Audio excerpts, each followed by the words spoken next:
Buenísimas, buenísimas, buenísimas mañanitas. Me encanta estar aquí. Mi Cristo interior saluda y bendice a tu Cristo interior, tú que vas a conectarte hoy, mañana, esta tarde, cualquier día. Y también el de aquellos que queriendo conectarse no pueden. Hoy es lunes 22 de junio de 2015. Estamos en descenso del mes 6. El programa es el número 1028. Que el espíritu de sabiduría descienda sobre nosotros todos y nos ilumine. A mí para decir lo que debo decir, a ustedes para comprenderlo. Gracias por sus correos, no debo uno solo. Gracias por lo que en ellos escriben y gracias por sus manifestaciones y buenos deseos de bienestar y salud para conmigo. Gracias. Hablaremos hoy de marido y mujer. ¡Wow! ¡Qué tema! Muchísimos hombres y mujeres viven hoy en un mundo que no es el verdadero y por esta sola razón viven desgraciados y dolientes. El hombre por lo general vive engolfado en sus negocios, en su trabajo, en su profesión. Sale por la mañana, marcha a la oficina, a su fábrica, a su tienda o donde quiera que tenga sus habituales ocupaciones y después de haber estado ausente todo el día, vuelve a su casa por la noche. ¿Se les parece algo? ¿Reconocen a alguien?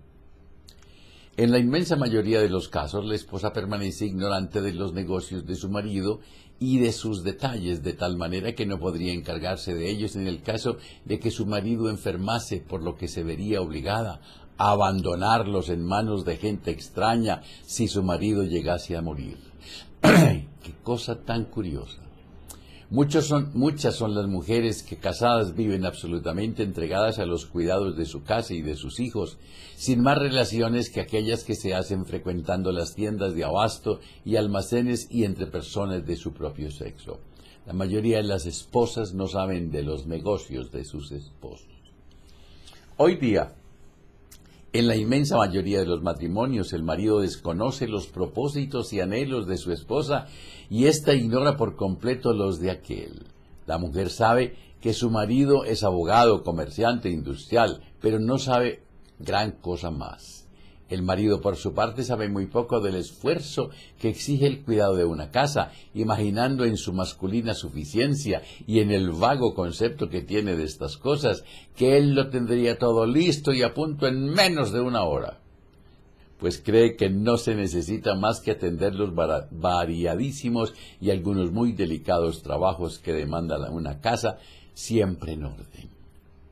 ¿Cómo puede sentir el marido ese simpático aprecio que alienta y reconforta por los menudos, aunque siempre importantes, trabajos realizados por la esposa dentro de su propia casa, si los conoce tan mal y tan escasamente? ¿Cómo puede la mujer sentir a su vez ese mismo simpático aprecio por los asuntos o negocios de su marido, si es tan poco también lo que ella conoce de ellos? Cuando tú, la esposa, visitas un día su tienda o despacho o su taller, es muy poco lo que puedes comprender de cuanto ves en torno, ni puedes hacerte cargo de la clase de esfuerzos que tu marido realiza. Además, lo que allí puedas ver, máquinas, libros o mercancías de todas clases, no te dice nada ni te despierta ideas de ninguna clase, como si fuese siempre la primera vez que lo contemplas y aún llega a producirte todo aquello una especie de hondo fastidio. Y sucede con mucha frecuencia que el marido se trae mentalmente a su casa todas esas cosas que tiene en la oficina, y sucede infinitas veces que se sienta a la mesa para comer teniendo el espíritu completamente absorbido, y aún por la noche mientras habla o se entretiene con su mujer, puede que esté pensando en algún pleito sobre lo que no ha consultado, en una carta que debe escribir, en una máquina dañada o en un pago atrasado. Normalísimo, y lo peor de todo, no hablen toda la comida. Y mientras piensa en todo esto, ¿dónde se halla en realidad el pobre hombre? ¿En la habitación donde está su cuerpo? De ninguna manera. Una persona puede muy bien no hallarse donde su cuerpo está, pues en realidad siempre se encuentra allí donde está su espíritu. Si una persona fija su espíritu muy intensamente durante media hora en un amigo que reside en Nueva York, mientras su cuerpo está en Medellín, no hay duda que la más real y verdadera parte de esa persona se halla en Nueva York, más que en Medellín. El marido trajo a su casa su cuerpo, pero se olvidó de traer también su espíritu, y el cual se fue a Nueva York en el momento mismo en que la mujer le abría la puerta de la calle. Y si es acaso el marido hombre de trato agradable cuando está su mente donde está su cuerpo, y obra por medio de él, y habla y expresa ideas que causan placer en sus oyentes, la esposa se ve entonces privada de su agradable compañía por todo el tiempo, al menos que dure la estancia del espíritu en Nueva York o en otro lugar cualquiera donde piensa ir al día siguiente y en el cual se encuentra ya en realidad, en una cita con un cliente mañana. La esposa de hoy puede recordar perfectamente que en los primeros tiempos del noviazgo, cuando el que es actualmente su marido iba a verla, no se olvidaba con tanta frecuencia como ahora de traer junto con su cuerpo también el espíritu, pues le era más necesaria su presencia para ganarse mejor la voluntad de su novia. Estas temporales ausencias del marido, o mejor, del espíritu del marido, no serían para la esposa tan molestas e irritantes si el espíritu de ella pudiese viajar con el espíritu de él y sentir un interés análogo al suyo por todas las cosas que a él le preocupan hondamente. Pero el marido anda solo por el mundo, lo que le es propio, y así no tiene más remedio que dejar más atrás a su mujer. Lo más acertado es que la esposa procure entrar en ese mundo y que aproveche toda clase de circunstancias para mezclar y fundir su espíritu con el suyo, de manera que pueda vivir y andar libremente por los campos del pensamiento del esposo. La esposa, con una larga vida en común, limitada a las relaciones puramente corporales, pues sus espíritus han vivido siempre en mundos distintos, que no se ha vuelto del todo indiferente e insensible, sin duda experimentará una especie de desencanto o una sensación de honda inquietud. Y esta mujer tiene quizás un buen marido, o lo que la gente llama un hombre que provee todas sus necesidades. De modo que la pobre se dice a sí misma que no puede quejarse de nada, y sin embargo le resulta difícil evitar un cierto sentimiento muy escondido de queja, y con frecuencia se pregunta, ¿y son estas las delicias del matrimonio? ¿Y es esto todo lo que el mundo dice que busca una mujer en el matrimonio? Una casa, hijos y un marido que llega tarde todas las noches.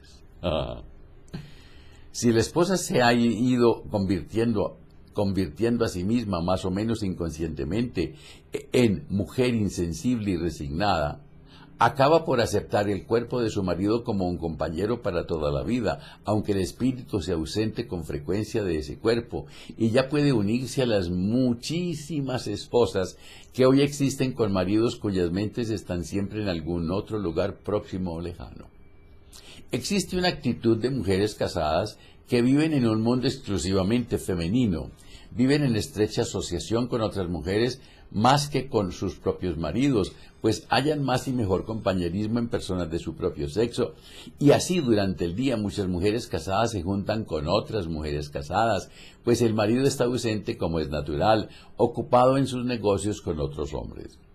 Y así sucede que en muchísimas casas llamadas hogares, la entrada del marido o de un hombre cualquiera en una habitación donde están reunidas 3 o 4 mujeres casadas es como una señal para que cese toda conversación o se despiste el grupo. ¿Por qué? Porque debido a una costumbre ya inveterada y no se atreven a continuar su conversación delante de sus maridos o creen que no les ha de interesar para nada lo que están diciendo. Ni es cosa fácil para un hombre entrar en ese mundo, aun sintiéndose dispuesto a ello, pues a los primeros pasos tropezará con una barrera entre él y ese mundo peculiarísimo. Sentirá que aquellas mujeres se resisten a seguir hablando en su presencia de lo que tanto les interesaba antes. Sentirá que esas mujeres lo que más quieren en aquel momento es que se marche. Y vaya uno a ver. Y al fin se marcha, ya que se sentirá en ese lugar mujeril tan fuera de lugar como una mujer que se metiese en una reunión de hombres que estuviesen hablando de negocios. Y esto mismo le sucedería a la mujer que intentase penetrar en el mundo de los negocios para dar aliento a su propio cónyuge, pues existe también un mundo exclusivamente masculino en el cual han sido educados los hombres desde la más temprana edad y en el que la mujer considera muy difícil la entrada. Hasta una cierta edad, los niños y niñas viven y crecen en el más perfecto compañerismo. Juegan juntos con igual placer y con la misma agilidad. Brincan, corren, trepan por el monte y se suben a los árboles. Pero ¿por qué no continúa después este compañerismo, esta vida en común? ¿Qué ventaja positiva hay en que el muchacho abandone la compañía de la muchacha y se entregue solo con otros jóvenes de su mismo sexo a todos sus juegos y diversiones en los cuales ya no es admitida la mujer, sino que como simple espectadora, bien que en los últimos años ha ido la mujer tomando una parte más activa en los juegos y diversiones que se creían propios exclusivamente de los hombres, aunque no basta eso todavía para hacer de los mundos masculino y femenino un solo y único mundo? Admite. Se me seca. Durante siglos y siglos ha afirmado el hombre que él está mejor dotado para determinadas ocupaciones, debido a que su fuerza muscular es superior a la fuerza de la mujer. ¡Escuchen! Pero el hombre no sabe que sin la ayuda que le presta el elemento femenino con su fuerza muscular no podrá hacer nada.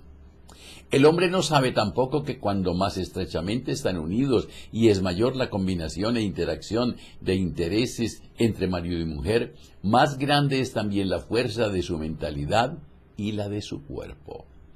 El hombre tampoco sabe que es la fuerza de la mujer la que lo hace obrar y que si se la roba toda y no le paga siquiera con un poco de simpatía, va quedando exhausta su mujer y lo que sucederá es que un día se hallará con todas sus energías totalmente agotadas. Y lo ve uno. Tomar las fuerzas de una mujer significa que cuando una mujer siente alguna simpatía por un hombre, dirige hacia él una energía mental de la que este hombre se apodera, aprovechando las fuerzas que de este mundo recibe para la acción de su cuerpo, de su mente. ¿Por qué produce el baile un encanto mucho mayor si danzan juntos un hombre y una mujer que si se entregan a ese ejercicio separadamente? Porque la combinación y la fusión de los elementos masculino y femenino le presta a cada uno de ellos una fuerza mucho mayor y un mayor embeleso. Sin la proximidad y la ayuda de los elementos mentales femeninos, físicamente el hombre decaería con mucha mayor rapidez, como se ha demostrado en algunos distritos mineros del lejano oeste, que estaban alejados de toda población y donde había solo hombres. El mundo exclusivamente femenino es tan insano y tan en contranatura como lo es el mundo exclusivamente masculino. En el mundo de las mujeres el hombre es un intruso y en el mundo de los hombres es una intrusa la mujer.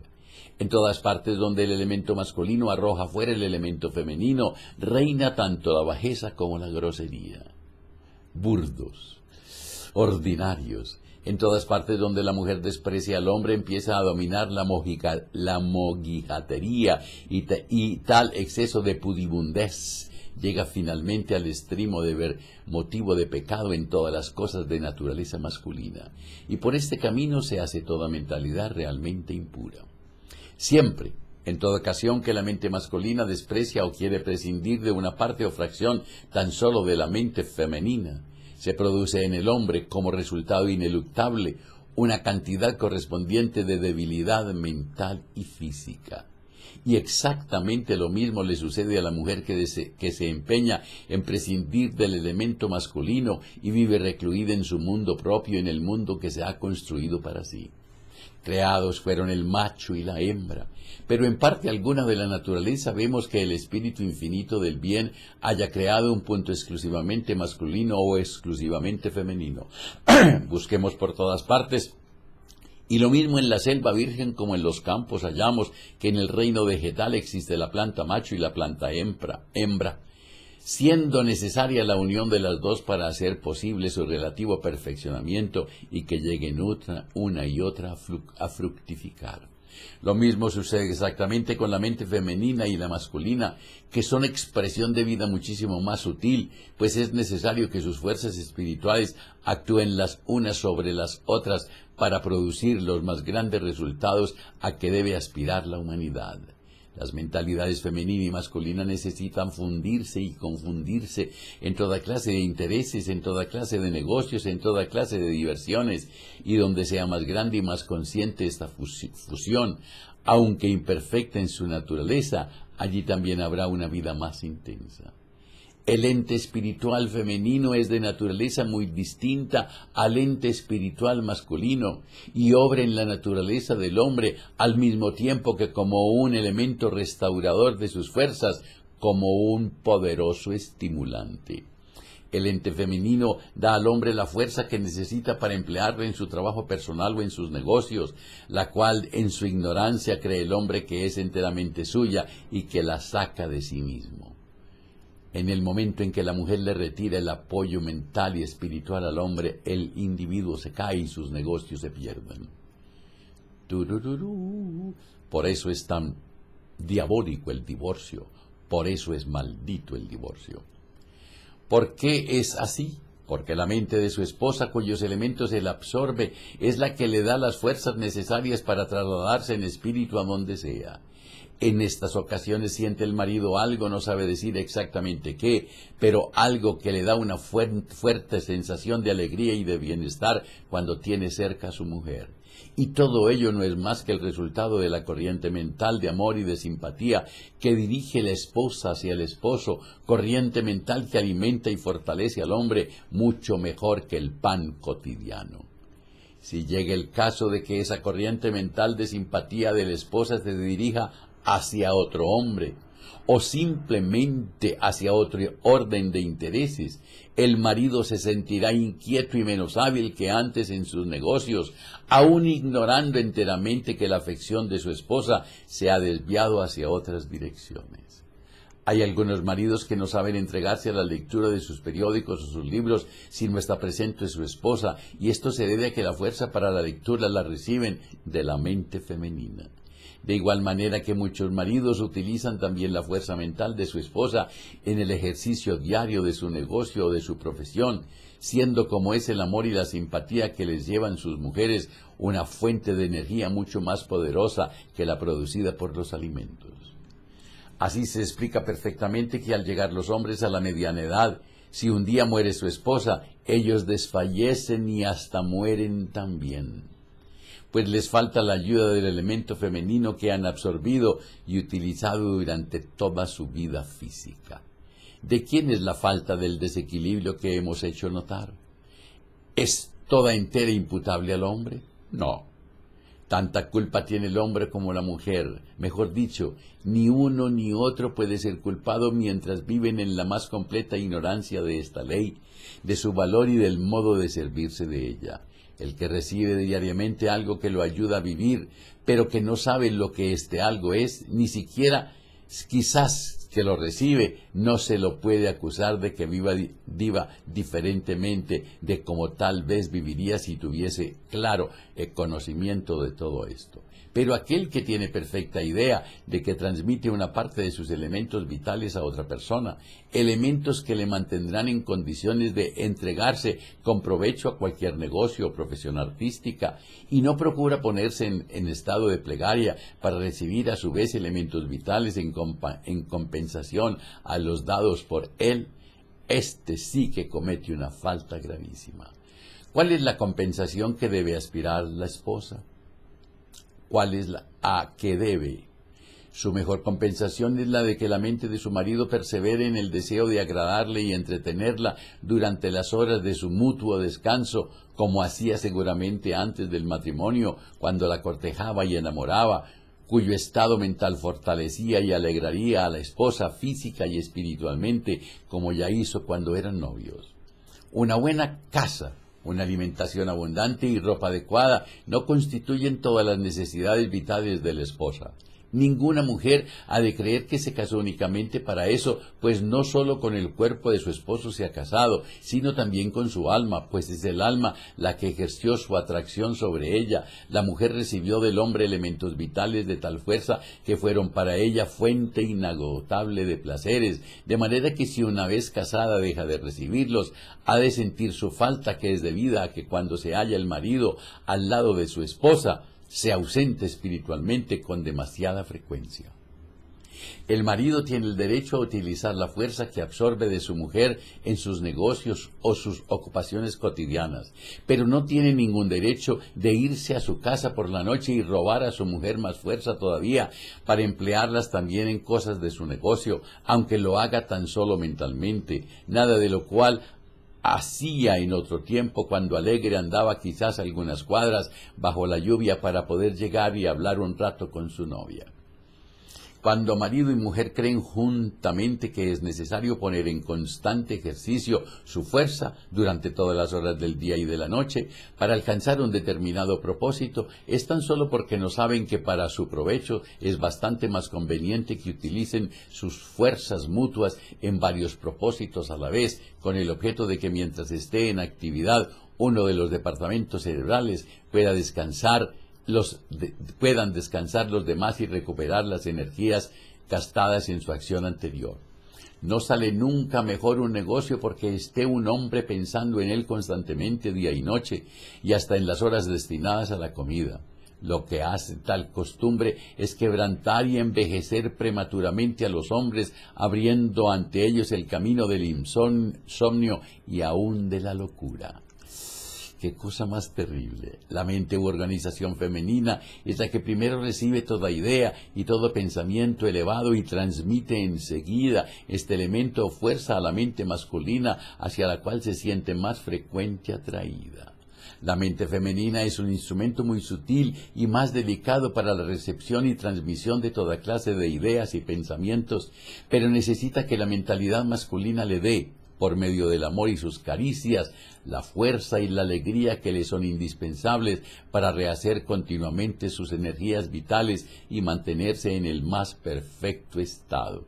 La mente masculina es algo así como el tronco y las raíces que sostienen las ramas y las hojas del árbol. El tronco y las raíces están más cerca de la tierra, son más de la tierra y por tanto tienen más consistencia y más fuerza. Sin embargo, si destruimos violentamente las ramas y las hojas del árbol, el tronco y las raíces también mueren. La mente femenina a su vez es como las hojas y el ramaje de los árboles que se apoderan de la luz del sol y transmiten su fuerza al tronco y a las raíces, de igual manera que la mujer recibe los más sutiles elementos mentales y los transmite al hombre. Y si algo impide a la mente femenina el cumplimiento de su función, no hay duda que la mente masculina sufrirá por ello y en consecuencia también su cuerpo. La mente o espíritu femenino irán marchitándose y decayendo hasta que reciba otra vez del espíritu masculino la fuerza que necesita para vivir, y si la mente decae, llegará también un día a decaer y marchitarse el cuerpo. La mente masculina será mucho más clara, más vigorosa y más perfectamente equilibrada. Se aprende a corresponder o corresponde siempre a la corriente mental que recibe de la mujer, empleando de continuo las fuerzas adquiridas en empresas y en acciones siempre dignas de un buen esposo. Cuando marido y mujer obran de común acuerdo, sus mentalidades se hallan recíprocamente, pero no se ayudan cuando uno de ellos se emplea en cosas que no despierta en el otro el más pequeño interés. Tampoco se juntan y se apoyan mentalidades cuando siquiera la mitad de la mente del marido se halla siempre ocupada en cosas que para su mujer no tienen interés alguno y en las que no puede tomar parte activa. Segundo traguito. Este intercambio, completa fusión de la mente femenina y la masculina es una necesidad absoluta para la salud del cuerpo y del espíritu de uno y otro. Cuando esta ley sea mejor comprendida y más practicada, el hombre y la mujer en el estado de matrimonial vivirán en condiciones físicas tan elevadas y tan saludables para el propio cuerpo que actualmente no podemos tener de ellas ni idea aproximada siquiera. El decaimiento y debilidad del cuerpo que llamamos vejez no es en realidad otra cosa que un estado del cuerpo producido por el mal uso que se ha hecho o la mala dirección que se le ha dado a las fuerzas espirituales emanadas de la mente femenina y masculina. ¿Oyeron? Son estas fuerzas tan poderosas para mantener siempre sano el cuerpo y reconstruir incesantemente sus elementos físicos o materiales, proporcionándole elementos nuevos como son ahora poderosas para quebrantarlo y hacerlo pedazos, dependiendo todo de la dirección que se dé a esas fuerzas. La separación actualmente establecida entre las fuerzas masculinas y femeninas, debido a que los hombres y las mujeres, los maridos y las esposas, se empeñan en vivir en mundos apartes y exclusivos, es lo que determina el decaimiento del cuerpo, la enfermedad y la muerte. La falta de fusión de los intereses y en las ocupaciones de uno y de otra acaban por determinar, con el pasar del tiempo, una falta de amor. Y el amor no puede consentir en el más pequeño sufrimiento, ni consiste en tener satisfecha a la esposa o en procurar lo que esté, pues si la mujer se hace a sí misma y con toda sinceridad la pregunta tal vez halle, a pesar de tener enteramente satisfechas todas sus necesidades materiales, que su marido le queda a deber algo las delicadas atenciones de que la rodeaba durante el noviazgo, y aún mucho más, pues todo amor verdadero aumenta, más bien que disminuye el deseo de gozar. Amar no es más que vivir, la falta de amor lleva a la muerte. El mundo contra natura en que viven actualmente tantísimas mujeres es lo que en mayor grado contribuye a volverlas desagradables y aún repulsivas, robándoles gran parte de los encantos que las torna atractivas para el otro sexo y hace que muchas veces ni ellas mismas se cuiden de serlo, mostrándose descuidadas y negligentes en todo lo que se refiere a su modo de vestir personal y personal apariencia. Les hace de menospreciar todo lo alegre, empequeñece su espíritu y las convierte en exclusivamente rígidas y melancólicas. Porque sea su intención tan buena como se quiera, no pueden las mujeres que para alcanzar un propósito determinado se asocian con otras mujeres adquirir la fuerza y el ímpetu de elevación que tan solo pueden producir los elementos mentales masculinos. Por otra parte, el mundo también contra natura en que vive encerrado el hombre, con sus propios intereses, con sus negocios y con sus diversiones, queda también desprovisto de una ayuda importantísima al desdeñar la cooperación del elemento femenino. Muchos matrimonios hay que, a despecho de repetidas disputas y desatenciones que se tienen el uno al otro, las cuales han acabado por separarlos, no pueden evitar finalmente volverse a unir otra vez, pues cada uno de ellos encuentra en el otro algo que no acierta a hallar en ninguna otra parte. Constituye ese hombre y esa mujer un matrimonio verdadero, pero uno de ellos, o tal vez los dos, no está suficientemente adelantado todavía. Pero, que sea como quiera, lo cierto es que están unidos según la ley de Dios o de la bondad infinita, y los que han sido unidos por Dios, nada ni nadie los podrá separar. Hay, sin embargo, muchos hombres y muchas mujeres unidos según esta suprema ley, que no hallan en el matrimonio la felicidad que por ellos esperada, ni siquiera la felicidad de que gozaron durante los tiempos de noviazgo, cuando pudo ser este matrimonio el principio de un paraíso eterno, nada más que recomenzando al pie mismo de los altares el dulce período de su noviazgo, con todas sus pequeñas atenciones y amabilidades, con el deseo de aparecer siempre el uno a los ojos del otro agradable y atractivo, procurando también el dominio del temperamento propio cuando está el uno en presencia del otro y reprimiendo toda tendencia a la crítica o al sarcasmo. En una palabra, manteniendo en pie aquellas pequeñas y tenues barreras que son, sin embargo, la más segura garantía de que no llegarán a desconsiderarse o a atropellarse mientras se respeten. Porque cuando uno permite que caigan y sean destruidas estas barreras, queda igualmente destruido el respeto que se tenía a nuestra personalidad, y cuando el respeto desaparece, viene el desprecio a ocupar el puesto. El marido que entra blasfemando en el cuarto de su esposa o grita y maldice en su presencia, exteriorizando su mal humor, demuestra que no respeta ni aquel sitio ni la presencia de su esposa, cosas ambas que debieran serle sagradas, pudiendo ya estar cierto de que semejante acción le habrá hecho perder en el ánimo de su cónyuge gran parte del respeto que le tuviese. También es necesario que uno se pregunte si aquello que está haciendo o piensa hacer ha de causar o no agrado al otro.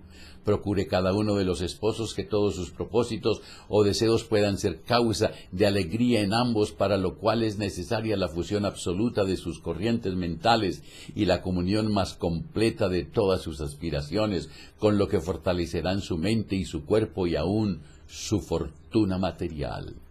No siempre será fácil a esa clase de matrimonios rehacer su amor primero, cuando lo han ya rasgado y mutilado con sus intemperancias o dejado enfriar por su descuido o negligencia. El uso engendra la costumbre en el hombre y en la mujer también. Las palabras duras, la conducta impertinente, las explosiones de mal humor pueden algunas veces convertirse en habituales, a pesar de que al principio se han hecho esfuerzos para reprimirlas. Sin embargo, algo se ha de hacer al iniciarse el conflicto para demostrar que el amor entre los dos esposos puede otra vez ser colocado sobre la primera y verdadera base, como se puede lograr asimismo que ese amor y todas las alegrías que le son propias puedan mantenerse y aún aumentarse día a día. Y cuando el marido y la mujer hayan hecho todo lo posible por vencer y corregir los defectos que puedan molestar o irritar a su compañero, se producirá en ellos un extraordinario poder que les hará pensar siempre en la necesidad de pedir más y más, constantemente, hasta alcanzar la plenitud suprema. ¿Qué opinan? ¿Cómo vives con tu pareja? Pide estas memorias, léelas y reléelas. Léelas con ella o con él.